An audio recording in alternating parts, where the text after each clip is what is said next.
back here at the pump. And yeah, we got sap coming in right away. You can see right in there. Yeah, we got a good stream chugging in already. There's other ones still have to wake up a little, but yeah, that's still what's in the tank. We didn't get it all quite pumped out.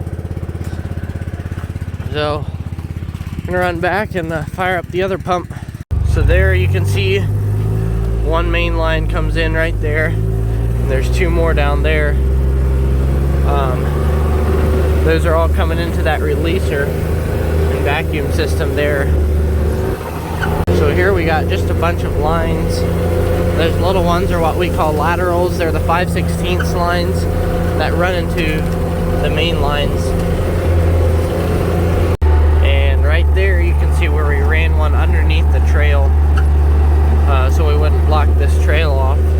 That is a 3/4 line. That's a smaller main line that runs down to the 1-inch main line down at the bottom. So that main line that you saw that goes down to the releaser goes all along. There's a little valley down in there, and it runs all along the bottom there. So yeah, here we got just a lot more laterals and stuff. I think we have around 700 taps, if I remember right. I think it's around 700. So not a big operation, but yeah. So here's our situation here. It's kind of is a situation, and we're still working on fine-tuning it. And now here we got evaporator cooking away. Dad left to go haul some grain, so yeah. Start the process by well, I pump it out of that big blue tank back in the woods, pump it into this tank, and then see right down there we have some fittings. The RO connects to that. Reverse osmosis separates some of the water from the sap, and so that's a higher sugar content up there, so it's not as much cooking time in the evaporator, which is therefore more efficient on wood use and stuff. So some of the water is going in there, and then obviously the sap part is going up there. So yeah, this is the water that's coming off the evaporator right now. It's cooking at a pretty good pace. That's pure water. Yeah, it's a lot of stuff to keep checked. Yeah, there's the level of the sap in the evaporator. There we got the finishing pan. Oh yeah, and then it comes through that hose right there, in there, out there, and then hopefully out here. We still didn't draw any syrup today, but yeah, that's all the syrup we have so far in those buckets. So we got the stack temp up pretty good, not bad. Hoping to get it up in this area somewhere there, but yeah, all depends on the type of wood you got. So we're gonna be doing this for the next couple hours. Got steam pouring out the top there. And the bags that we have around the house, see, are dropping okay. Around the house we did bags so we can take them off, and during the summer it doesn't look as bad. But still got her rolling. See the big tank, how low it is right there. But yeah, we're up 650, 700 on the stack temp. We've taken probably almost 8 gallons off probably today already. So yeah, looking good. We keep catching up. See, it was up there, brought it down, so we're catching up to the RO That tank is full of clean water to clean the RO with then. So, clean water. Right. And we are getting down to it here. See, the tank's almost empty. There's not much in that tank there.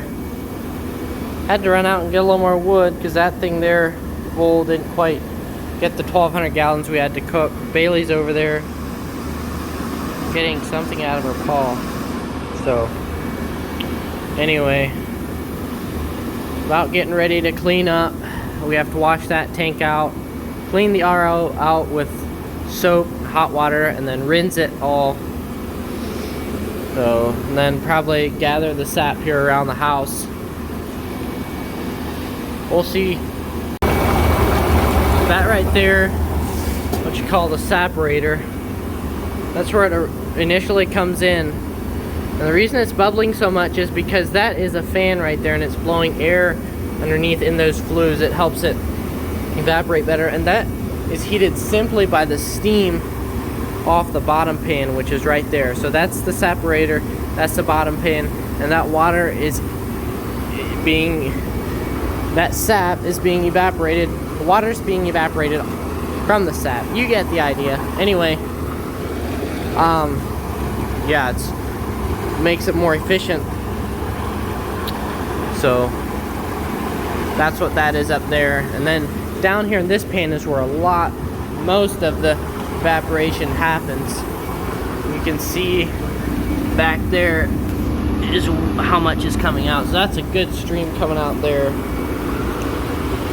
Okay, so we just took the last of the syrup off. Dad's cleaning the separator. Yeah, we are done cooking for now. Just running the rinse, that water through there to rinse all the soap out that we just cleaned it with. Get it all clean for the next time we use it. And we're gonna go gather sap here around the house.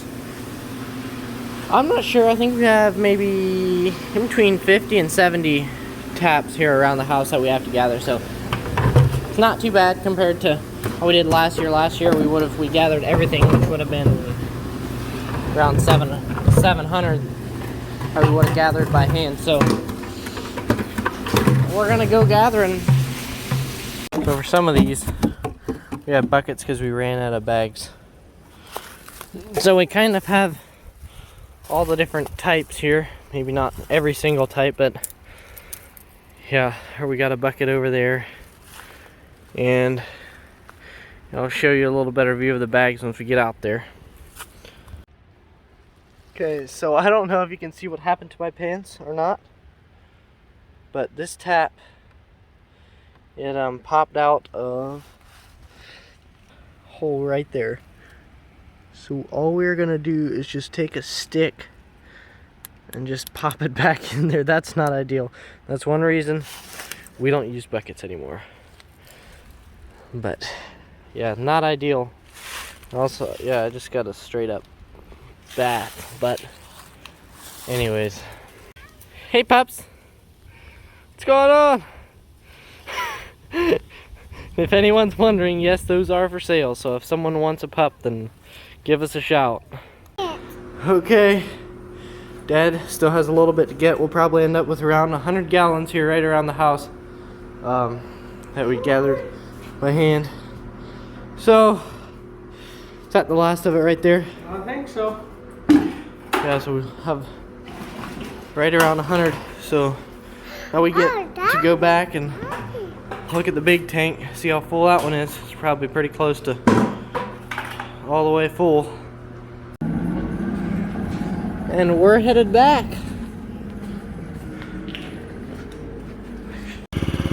And that tank is plumb full, I tell you.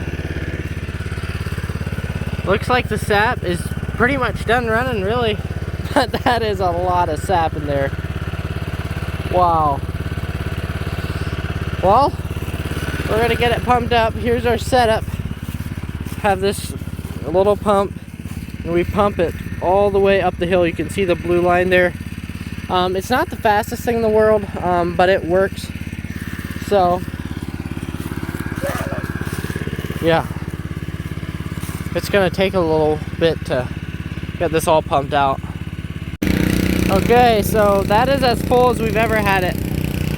So right here you can see there's actually there's some sap coming out.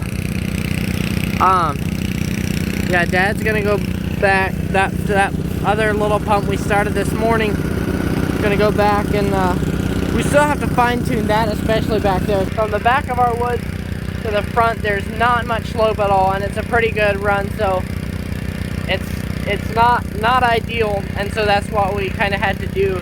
But yeah, I don't know, we're still trying to get that figured out, fine-tuned. So what this does, obviously you can see it coming in there. I don't know, there's a hole there and a hole over there, as you can see. So those are those two canisters, and then it has a little thingamajig right there that has a float. There's a float in each one of these boxes, and as soon as it gets to a certain height, it'll drop like that, and then it'll switch over to the next canister, and it'll fill that one up, and they just go back and forth just like that. That's how it works. Really like it so far. And this is the tank we're pumping into. See how much we got there. It's pretty, yeah, fairly long process, but